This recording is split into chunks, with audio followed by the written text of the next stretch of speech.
नमस्कार। आज मैं देवी सावित्री की पवित्र और पावन कथा लेकर के आई हूँ। तो कथा सुनने से पहले अगर आप चैनल पे नए हैं तो हमारे इस चैनल को सब्सक्राइब करें।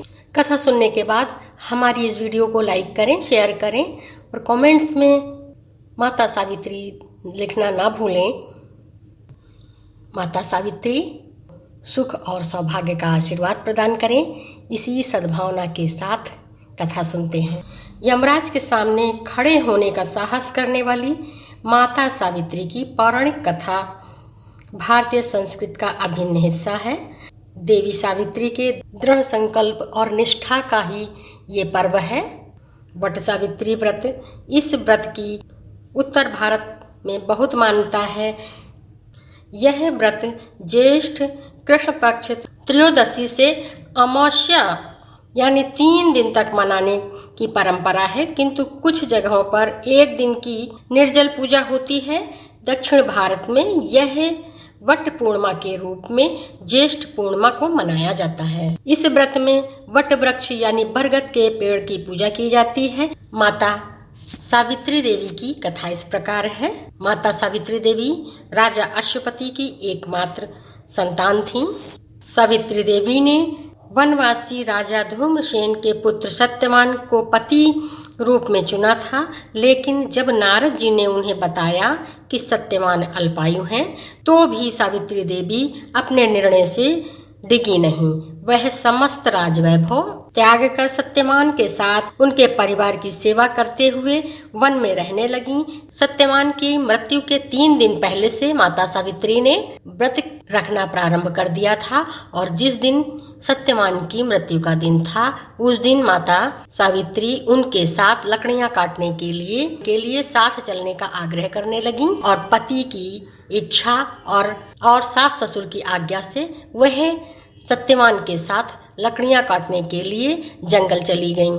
जैसे ही वह लकड़ी काटने के लिए पेड़ पर चढ़े, तभी उनके सिर में तेज दर्द हुआ और मूर्छित होकर वो जमीन में गिर गए।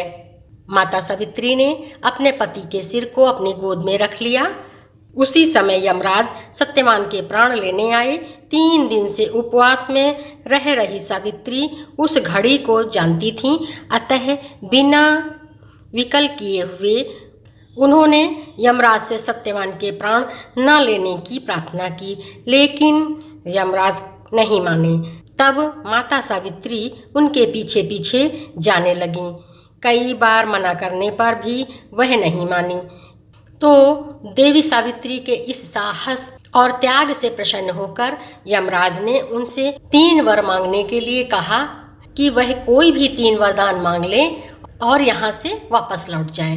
तब सावित्री देवी ने सत्यवान के दृष्टिहीन माता पिता के नेत्रों की ज्योति मांगी, उनका छिना हुआ राज्य मांगा और अपने पिता के लिए 100 पुत्रों का वरदान मांगा और कहा कि हे यमराज, यदि आप मुझ पर प्रसन्न हैं तो मैं सत्यवान के 100 पुत्रों की माता बनूं।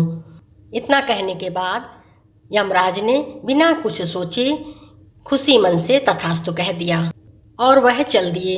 तब सावित्री देवी ने कहा कि आप तो मेरे पति को लिए जा रहे हैं, क्या मैं अपने पति सत्यवान के बिना 100 पुत्रों की माँ बन सकती हूँ? यह संभव है?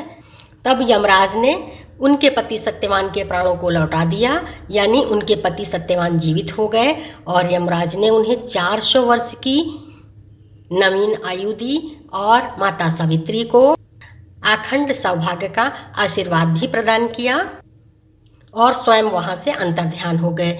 यह सब कुछ वट वृक्ष के नीचे हुआ था, क्योंकि माता सावित्री अपने पति की देह को लेकर के वट वृक्ष के नीचे ही बैठी थीं। तभी से महिलाएं वट वृक्ष की पूजा करती हैं, माता सावित्री का ध्यान करती हैं और तभी से यह पर्व मनाया जाने लगा।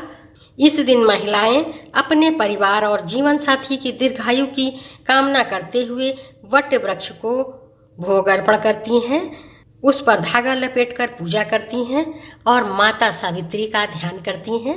तो बोलें माता सावित्री की जय, माता सती सावित्री की जय। और जाते जाते चैनल को सब्सक्राइब कर दें, वीडियो को लाइक कर दें, शेयर कर दें और कमेंट्स में माता सावित्री लिखना ना भूलें। कथा सुनने वाले हमारे भाई बहन को माता सावित्री सुख, सौभाग्य, तरक्की और उन्नति का आशीर्वाद दें। इसी शुभकामना के साथ एक बार प्रेम से बोलें जय श्री कृष्ण, राधे राधे।